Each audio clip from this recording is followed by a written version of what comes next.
Hi, this is a story about why I am going to document my life from today, and maybe you should too. So, I've been going through some photo albums and videos and pictures, and I'm someone who cannot remember things easily. So, when I saw those pictures, those videos, it was easier for me to relate to that place, to that moment, to that event. What I was wearing, what I was doing, what I was feeling. I could relate to all of it. So, going through those photos and videos, it has sparked my memory, and that felt really good. So, I thought, why not document my everyday life and keep it so that I can look back on it someday, maybe few years later.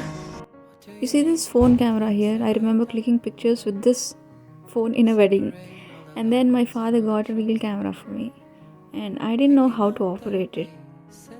And then maybe when I was in my 4th or 5th class, he got a point and shoot for me. So what I mean to say is, don't worry even if you don't have a nice camera. Pixels and resolution doesn't matter.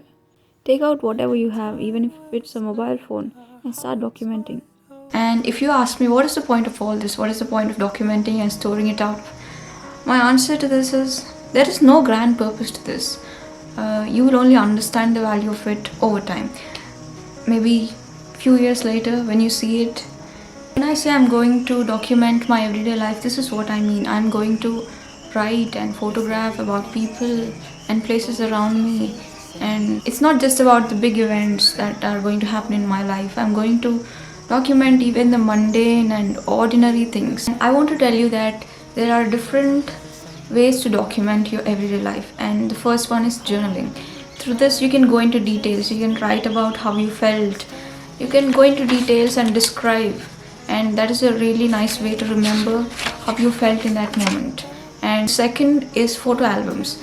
Because we have our mobiles, we tend to take 50 pictures and we never look back on them.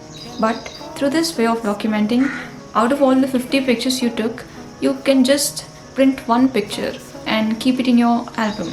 And this way you can keep collecting your pictures and look back on them.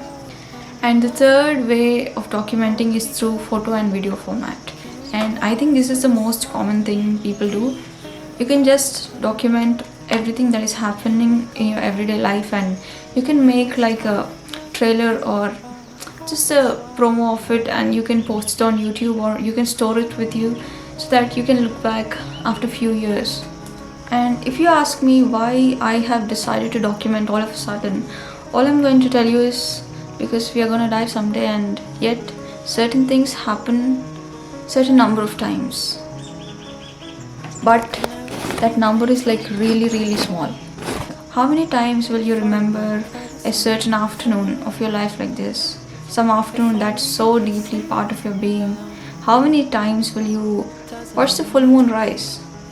Perhaps 20, and yet it all seems limitless.